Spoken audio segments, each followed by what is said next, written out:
भाई पिछले साल ही हमने सुना था कुदरत का निजाम। अब कुदरत का निजाम जो है किसी डिक्शनरी में डालना पड़ेगा, जैसे बेसबॉल डाला है, क्योंकि कुदरत का निजाम ना पाकिस्तान के लिए ऐसा लग रहा है कि चल रहा है। आपने आज का मैच देखा होगा भाई, वक्फे पे जब एक टीम ने 401 रन बोर्ड पर लगा दिए तो हर कोई, हम भी आप भी यही कह रहे थे कि ये क्या हो गया पाकिस्तान को, ये कैसी सोच है, दे पिटाई दे पिटाई दे पिटाई। पर न्यूजीलैंड पर सवाल उठता है अब, जो टीम 401 रन बना के भी मैच हार जाए, भाई वो टीम तो जाना डिजर्व नहीं करती सेमीफाइनल में।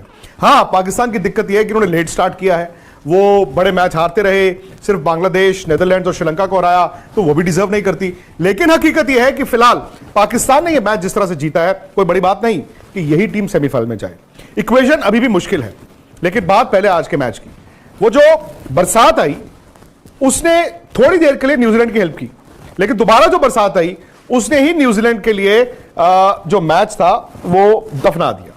भाई आप 402 चेज कर रहे थे, अब्दुल्ला शफीक आउट हो गए थे, लेकिन फखर जमान ने जिस तरह बैटिंग करनी शुरू की, और फखर जमान की बैटिंग आपको 90s की बैटिंग की तरह दिखी होगी, जैसे सईद अनवर खेलते थे।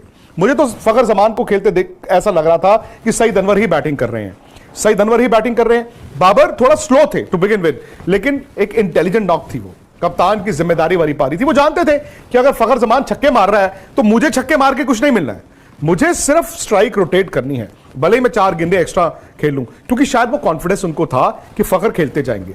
लेकिन मेरा यह मानना था कि अगर पाकिस्तान की एक विकेट गिर जाती तो शायद वो दबाव आता, क्योंकि अक्सर होता क्या ना, जब आप 402 रन चेज कर रहे हैं लगता है कि यार हम बना देंगे, और ब्रीफ एक पीरियड आता है जहां पे लगता है कि टीमें जो हैं चेज कर देंगी, बट फिर एक विकेट गिरती है, फिर 2 गिरती हैं, और फिर एंड में जाके रिजल्ट आपकी फेवर में नहीं जाता। इसीलिए जो बरसात हुई, जो पहले 1 घंटे की बरसात हुई, फिर टारगेट रिवाइज हुआ, 41 ओवर में 342 बनाने हैं, वहां पर पाकिस्तान का नुकसान था। ओवर 9 निकल गए, लेकिन एक हाई स्कोरिंग गेम में रन सिर्फ 60 कम हुए, लेकिन उनको फायदा हुआ, वो 1 घंटे का ब्रेक हुआ, क्योंकि न्यूजीलैंड को उससे कोई फायदा नहीं हुआ, और फखर जमान और बाबर को सिर्फ आके दोबारा से 8-10 गेंदों में अपने आप को अप्लाई करना था। बट वो एक बात समझ गए थे कि ये मैच 41 ओवर नहीं जाएगा।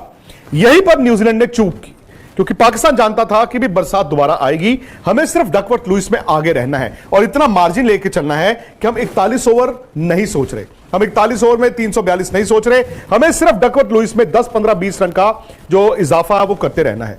यहां पर न्यूजीलैंड के कप्तान केन विलियमसन ने मूर्खता की, सबसे बड़ी बेवकूफी की। वो जानते हैं बरसात ऐसा नहीं है कि अचानक से गिरती है, और कवर्स भी ऐसे नहीं है कि अचानक से प्रकट हो जाते हैं। आमतौर पर आप भी टीवी पे मैच देखते हैं, वो बूंदें गिरनी शुरू होती हैं, वो हल्की हल्की हल्की हल्की बूंदें गिरनी शुरू होती है, फिर कवर्स आते हैं and then they go off. और मैं जब मैच देख भी रहा था तो वो लग रहा था कि बस यार ये 5-7 ओवर की गेम है।